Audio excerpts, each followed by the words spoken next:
Welcome, everyone. Today, we're taking a deep dive into, well, what some people call the ultimate secret. If you've explored personal power ideas before, you probably know the mind's important. But today, we're taking a bit of a shortcut, maybe, into harnessing a specific, often overlooked power. It's that marvelous miracle working force inside your own subconscious mind. And the book we're really digging into here is Joseph Murphy's The Power of Your Subconscious Mind. The basic idea, and we'll unpack this, is that your usual thinking, your mental images, they don't just affect your mood, they actually mold, fashion, and create your destiny. So this deep dive, it's about getting you the actionable stuff to start using these powers. That's a great way to put it, because the book really emphasizes that old saying, as a man thinketh in his subconscious mind, so is he. And Dr. Murphy, his reason for writing this was, well, deeply personal. He wanted to lift people out of confusion, misery, melancholy, and failure, and guide them towards freedom, happiness, and peace of mind. He even shares his own story, which is pretty powerful. He healed himself from a sarcoma, a type of cancer, using these very principles years before writing the book. So what you can expect today isn't just theory. It's about understanding, like, the practical, almost scientific way to tap into this huge power inside you. Not just for, everyday problems, but for bringing real harmony to your life.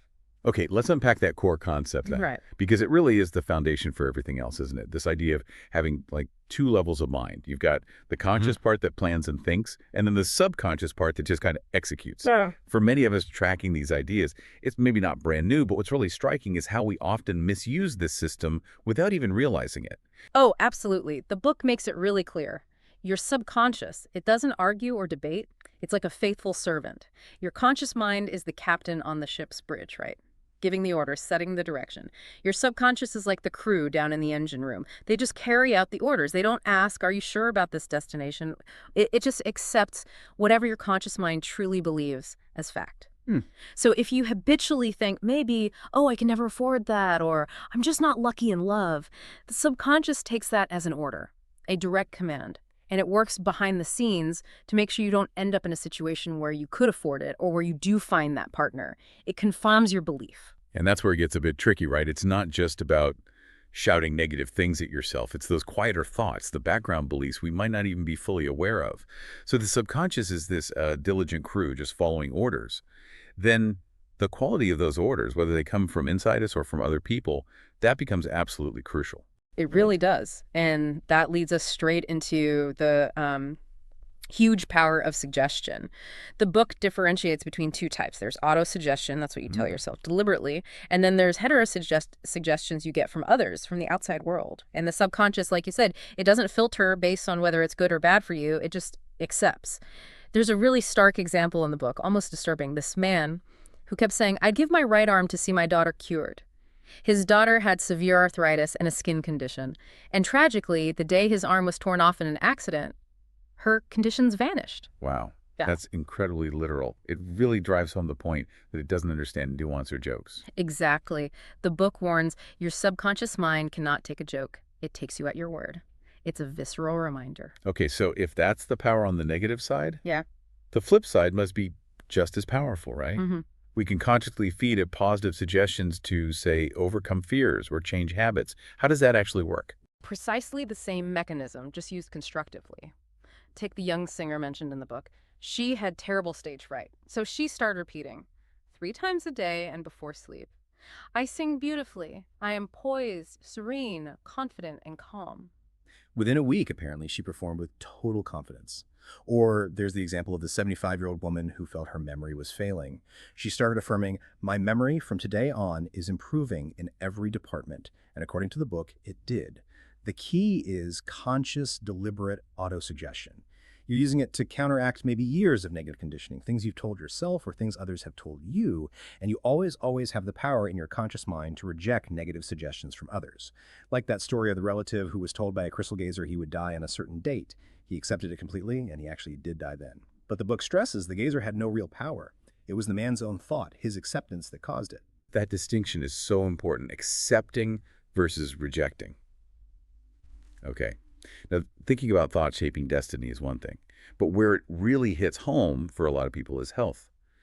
Our physical bodies, if the subconscious is this powerful, how does it actually connect with, our cells, our bodily functions to bring about healing? Well, The book describes the subconscious as the builder of your body. It manages everything automatically, doesn't it? Your heartbeat, digestion, breathing, circulation, it all happens without you consciously thinking about it, even when you're asleep. Its natural tendency is described as lifeward and constructive, meaning the default setting, the baseline, is health, vitality, strength. Illness, Murphy suggests, is often because negative thought patterns, worry, anxiety, fear, depression, disrupt this natural harmony. They interfere with the blueprint. So the idea is to consciously kind of get back in alignment with that inherent healthy blueprint, to talk to this inner builder. Exactly that. You communicate the idea of perfect health to it. Dr. Murphy's own healing from sarcoma is one example. Or the authenticated case from Lourdes, Madame Beer. She regained her sight. Medical exams showed her optic nerves were apparently atrophied, useless. The book attributes it purely to her belief, her faith activating her subconscious healing power, not the water itself. It's about impressing the idea of wholeness, of perfect function, onto the subconscious, and then letting its intelligence do the work. It's a deliberate choice for health, overriding the mental pattern of illness. Think about the Protestant minister with diagnosed lung cancer. He used deep relaxation and affirmed the perfection of God is now being expressed through me, and he recovered. Or the man with functional paralysis couldn't walk, though nothing was physically wrong. He intensely visualized himself walking back in his office, healthy. One day the phone rang across the room and he just got up and answered it, spontaneously healed. These stories suggest that what you consistently hold in your mind, the images, the feelings, they eventually manifest physically. It's really quite remarkable. The connection seems so direct. Okay, so if we can direct this power for health, what about the material side of life? Can we actually, architect success or financial abundance in the same way? Or is this wealth consciousness idea just, wishful thinking? The book is very clear on this. It states that wealth is of the mind. And crucially, it's the feeling of wealth that produces wealth. Not just wanting it, but embodying that state of abundance. So when it suggests repeating wealth success, it's not just mindlessly chanting words, it's about dwelling on the feeling, the inner reality of wealth and success, connecting with that power inside you. But there's a caution too. You can't just say, I am wealthy, if deep down you feel lack. That creates conflict. And importantly, condemning or being envious of others' wealth actually pushes it away from you because you're associating negativity with wealth itself. Ah, okay. So it's less about the specific words and more about the internal conviction, the emotional state you cultivate around the idea of abundance. Precisely. It's about impressing that feeling onto the subconscious. And the same principle applies to achieving any goal, really. Remember the young boy from Australia who desperately wanted to be a physician? He had no money, no connections, but every night he visualized a medical diploma on his wall with his name on it, felt the reality of it. Eventually, a doctor he was assisting recognized his passion and funded his medical education. Or the movie actor who, for years, pictured his name in huge letters on a theater marquee, kept that image alive until it happened. They weren't just daydreaming, they were actively programming their subconscious with a desired outcome, giving it a clear blueprint. That really reframes goal setting, doesn't it? It's applying that captain and crew idea very practically. Yeah. But what about when you're genuinely stuck, facing a tough problem, needing a creative solution? Can the subconscious act like an advisor? Give direct guidance. Oh, definitely. The sleeping technique is fascinating for this. The idea is your subconscious mind never sleeps, it's always active. So you can task it with finding answers while your conscious mind rests. There are some amazing examples. Dr. Banting, apparently, struggled to figure out how to extract insulin. The solution came to him in a dream. Professor Agassiz, the naturalist, couldn't classify a fossil fish impression in stone. It was incomplete. He had a dream where he saw the complete fish. The first 2 times he couldn't remember it clearly. The third time, he got up, sketched it, and in the morning used the sketch to chisel away the stone and reveal the hidden parts of the fossil exactly as dreamed. And perhaps even more dramatic, Dr. Lothar von Blankschmidt. He was in a Russian prison camp after World War II. He decided to escape mentally first. Every night, he vividly imagined himself walking down Wilshire Boulevard in Los Angeles. Felt the air, saw the sights, total immersion. He did this intensely for some time. Then one day, the guards were seemingly changed or distracted, and he literally just walked out of the camp unnoticed. He eventually made his way to LA. That's incredible. Not just for science, but for life and death situations. It really hammers home that core message. What you impress inside shows up outside. Okay, let's bring this towards the end now, focusing on 2 things everyone wants: good relationships and genuine happiness. How does the subconscious play into our connections with others? What's the key there? The book offers a master key, which sounds simple, but it's profound. Judge not, that ye be not judged. The principle is that your thoughts and feelings about another person primarily affect you. They create your own experience of that person and even influence how they respond to you. There's the story of the salesman who saw his sales manager as mean and cantankerous. He consciously decided to change his own thought. He started affirming that his manager was divinely guided, understanding, and so on. Within a short time, the manager called him in, praised his work, and gave him a promotion. The change started within the salesman. So, you attract the kind of relationships and interactions that match your dominant inner assumptions about people. So it's really about managing our own internal projections Yeah. rather than trying to force other people to change. Exactly. And this ties directly into forgiveness, too. The book frames forgiveness not as letting someone off the hook, but as freeing yourself. Holding on to resentment, anger, it poisons your own mind and body. The technique suggested is simple.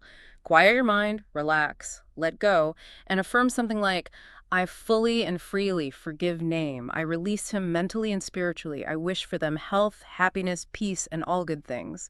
You're doing it for your own peace and well-being. It's an act of inner cleansing, really. That's a powerful way to look at forgiveness. It shifts the focus entirely. Yeah. Okay, and what about happiness itself? It often feels like it depends on external things. But is it also an inside job, controllable by the subconscious? Oh, absolutely. The book insists happiness is a state of mind. It's a habit, and fundamentally, it's a choice. It gives the example of the Irish farmer. Simple life, but deeply happy. Why? He made it a habit. Every morning and night for over 40 years, he'd bless his family, his crops, his cattle, feeling gratitude and goodwill. He chose happiness daily. It echoes that ancient advice, doesn't it? Think on whatsoever things are true, honest, just, pure, lovely, of good report. Focus your mind on the good. Our fears, too, are often just thoughts. Murphy uses the analogy of a horse that kept shying at a spot on the road where a stump used to be. The stump was gone, but the memory, the fear, remained. Our fears are often like that, shadows, memories, with no current substance. And the antidote, do the thing you are afraid to do, and the death of fear is certain. Wow. What a journey we've taken today. It seems almost everything, from health, wealth, relationships, happiness, it all traces back to how we engage with this incredible power within our subconscious mind.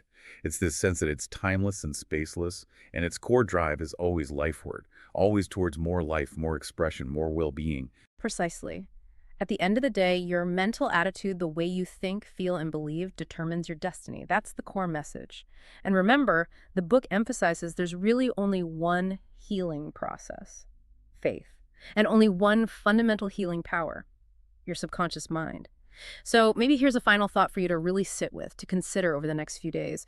Whatever you write on the inside, you will experience on the outside. Your thoughts literally become your experiences. Let that sink in.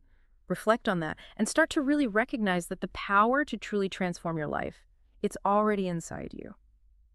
Thank you so much for joining us on this really deep dive into understanding how you work on the inside. We genuinely encourage you to explore these principles, see what miracles you can uncover within your own mind.